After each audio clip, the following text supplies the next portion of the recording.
जैसे ही उनको मिली सज़ा पे रोक लगी तो वापस उनकी सदस्यता बहाल कर दी गई। तो इसमें राजनीति या राजनीतिक दलों का कुछ लेना ही नहीं कि लोक जनशक्ति पार्टी रामविलास लोकसभा की 6 सीटें जो हम लोगों ने लड़ी थी वो तमाम 6 सीटें हम लोग लड़ेंगे, जिसमें हाजीपुर भी है, जिसमें जमुई भी है। बट कौन सा प्रत्याशी कहाँ से चुनाव लड़ेगा ये पार्टी का संसदीय बोर्ड सही समय पर तय करेगा। से मेरा संबंध बचपन से रहा है, जहाँ एक तरफ मैं पुत्र की भूमिका में हूँ, अपने नेता के जाने के बाद उनके अधूरे कार्यों को पूरा करना मेरी जिम्मेदारी बनती है, वहीं मेरी कर्म भूमि जमुई रहा है। जमुई लोकसभा का ध्यान रखना ये भी मेरी जिम्मेदारी है। तो ये बात मैं हर बार जमुई के लोगों को कहता हूँ कि भाई मैं युवा अवस्था में आया था और बुजुर्ग बनकर ही यहाँ से मैं जाना चाहता हूँ। कहिएगा क्या बीजेपी के लिए एक बड़ी चुनौती हो जाएगी फिर से?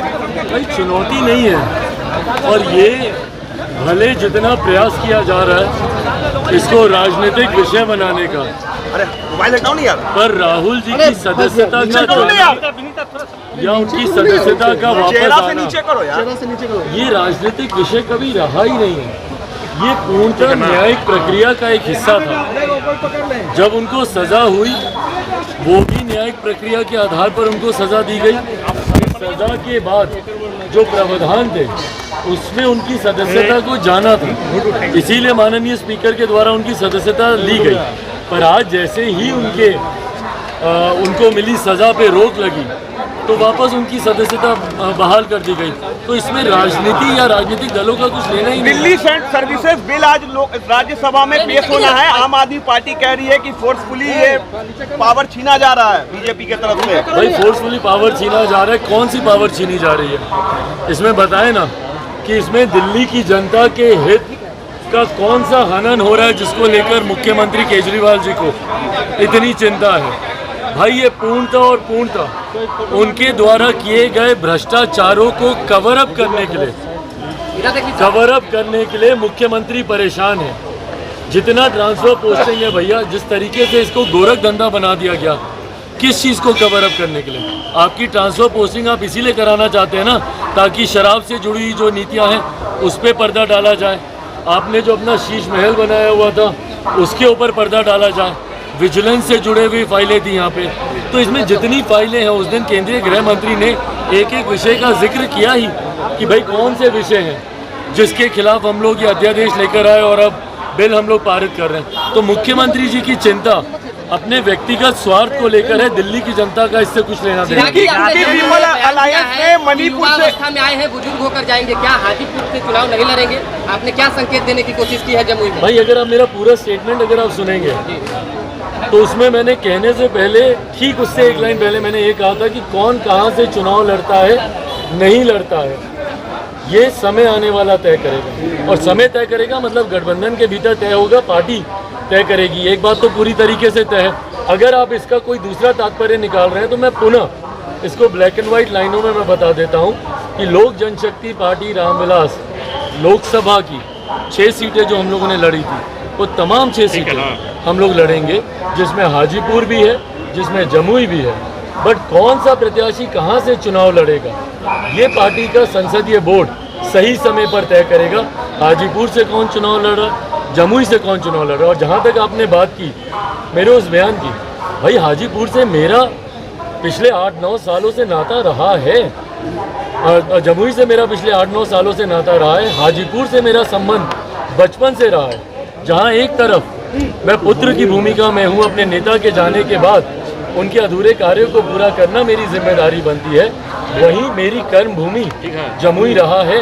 जमुई लोकसभा का ध्यान रखना ये भी मेरी जिम्मेदारी है। तो ये बात मैं हर बार जमुई के लोगों को कहता हूँ कि भाई मैं युवा अवस्था में आया था और बुजुर्ग बनकर ही यहाँ से मैं जाना चाहता हूँ। बट वो बुजुर्ग सिर्फ सांसद के तौर पर हो, भाई जमुई की जनता ने मुझे एक बेटे के तौर पर भी अपनाया, भाई के तौर पर भी अपनाया। तो ये राजनीतिक दृष्टि से दिया हुआ ये बयान नहीं था, मेरे जो व्यक्तिगत संबंध जमुई के लोगों से हैं। बट अगर कहीं इसका तात्पर्य ये निकाला जा रहा है, क्योंकि कुछ जगह कुछ विश्लेषणों में मैंने ये सुना कि सरेंडर कर दिया, ये हो गया वो हो गया, भाई मैं इन बातों को को विवादित नहीं करना चाहता, क्योंकि गठबंधन के भीतर वाली बातें हैं और गठबंधन में तय होने के बाद सही समय पर इसको सार्वजनिक किया जाएगा।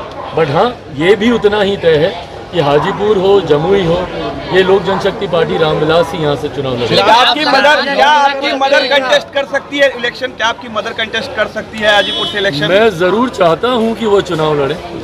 मेरे पिता चाहते थे कि वो चुनाव लड़े, उन्होंने अभी तक इसको लेकर सहमति नहीं दी है।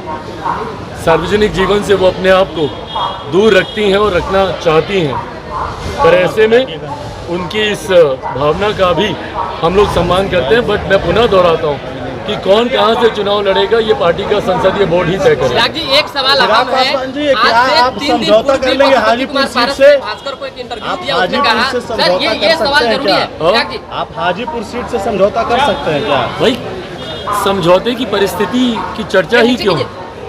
किस बात का समझौता?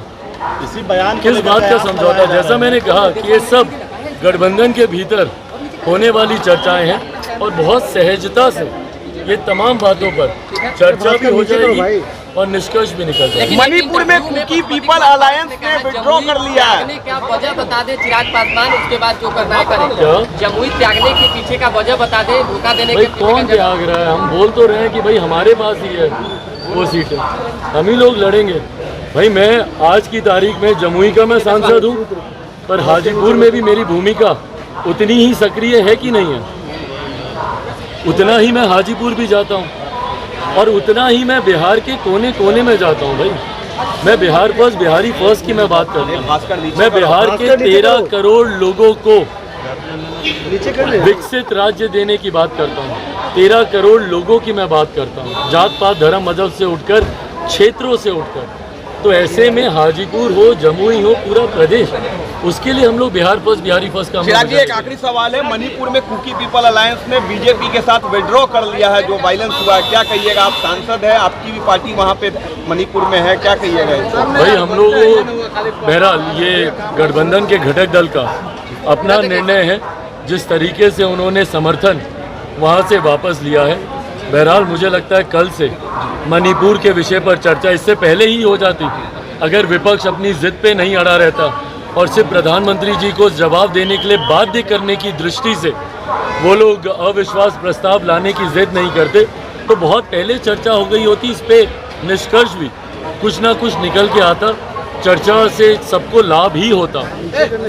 पर बहरहाल कल से इसको लेकर चर्चा है। मुझे लगता है जितनी भी सरकार से जो भी जवाब की अपेक्षा विपक्ष रखता है या सहयोगी दल भी, जिनको भी थोड़ी बहुत आशंका है, मुझे लगता है वो तमाम जवाब परसों प्रधानमंत्री जी 10 तारीख को देंगे, उसमें सारे सवालों के जवाब